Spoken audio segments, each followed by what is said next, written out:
Le 11 mai, ce jour, est un jour symbolique, un jour mémorable de la mort du prophète Bob Marley. Je l'appelle prophète parce que si vous visitez ses messages, ses chansons, vous aurez pu comprendre qu'il avait déjà tout dit.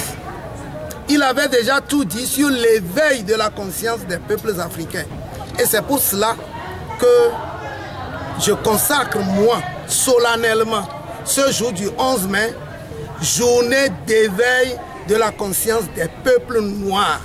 Parce que si je dis africain, tout court, c'est restreint. Je parle de peuples noirs, et en l'occurrence de nous, peuples africains. Nous avons voulu, à partir de cette rencontre, lancer solennellement une série de causeries d'éveil, mais que nous allons inclure dans une ambiance festive. Vous savez que lorsqu'il y a l'ambiance festive, les messages passent beaucoup plus aisément. Donc le premier événement que nous allons faire, ce sera le dimanche de Pentecôte. Et ce jour, nous allons projeter un certain nombre de messages, comme nous venons de le faire. Et nous allons décortiquer les pensées. Parce que beaucoup de gens ont développé un courant de pensée que les Occidentaux, les impérialistes, ont taxé de drogués, de bandits, ainsi de suite. Surtout que les messages sont dans des langues étrangères, nous n'en avons pas l'accessibilité. Mais aujourd'hui, à partir des réseaux sociaux, nous pourrons nous faire traduire ces messages et mieux les percer. Sommes-nous indépendants? Sommes-nous des hommes libres? Ayons-nous des droits à faire valoir, des droits fondamentaux, des droits sociaux, des droits citoyens à faire valoir? Si vous arrivez à répondre à ces questions, vous comprendrez mon état d'âme au moment où je vous parle. Parce que je suis fâché contre le sort qui nous détermine. Nous avons des richesses, on vient les piller. Et pendant ce temps, on nous taxe de pays non développés, de pauvres, alors que c'est chez nous qu'on vient amasser les richesses. Je vous ai fait passer un élément du président Bokassa. Au moment où il était en fonction, il était presque en sanglots. Que nos terres sont comme à la merci de la France. Nous voulons aujourd'hui que les gens s'éveillent à ces réalités et qu'on ne se retourne pas contre nos gouvernants qu'ils ont placés eux-mêmes et à qui ils donnent des injonctions pour faire ci et ça. C'est la France qui gouverne, qui continue de gouverner nos pays au travers de nos gouvernants qu'ils placent. Si nous sommes indépendants, nous allons attendre leur OK après les élections pour proclamer. Non, nous ne sommes pas indépendants. Donc nous devons combattre cette fausseté. Cette fausseté qui est entretenue dans les églises, qui endoctrine et qui nous rend passifs devant l'ignominie. L'ignominie qui nous gagne. Parce qu'on vous dira, Dieu le fera. Non, Dieu a déjà tout fait.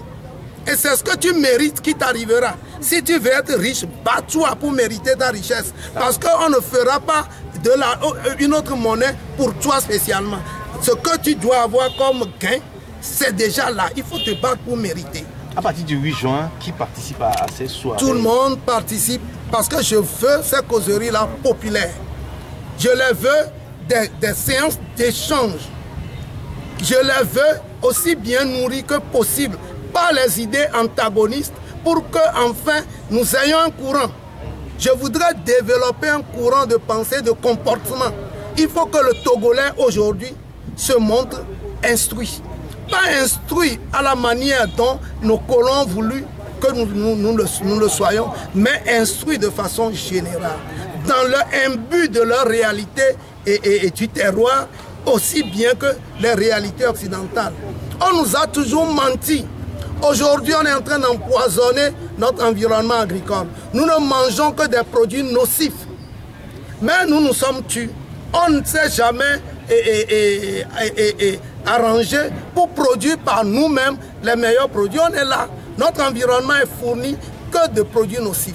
Pourquoi je dis cela? L'engrais. On nous a dit que les terres s'épuisent.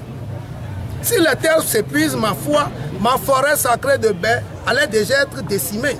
La grande forêt d'Amazonie, à qui on ne donne même pas, à laquelle on ne donne pas d'engrais, va déjà être décimée. Les terres ne s'épuisent pas. Ils nous ont fait croire à cela pour nous servir des engrais qui sont des poisons. On nous dit des insecticides, il en faut pour tuer les insectes. Combien d'insectes dévastateurs il y en a dans nos champs ici? Et on nous impose les pesticides. C'est imposé de façon biaisée. Parce que ceux qui gèrent ces produits nocifs pour notre environnement viennent depuis le sommet. Lorsque vous prenez les grandes structures, vous y trouverez les décideurs de ce pays. Si vous voulez vous plaindre contre ces sociétés-là, qu'ils sont en train d'empoisonner notre environnement, vous allez voir un plus fort que vous devant. Si vous allez joindre et vous rapporter à la justice, c'est encore eux-mêmes. Donc nous sommes laissés pour compte et je crois que nous devons nous éveiller. On doit s'éveiller et éveiller les autres pour que nous puissions nous libérer.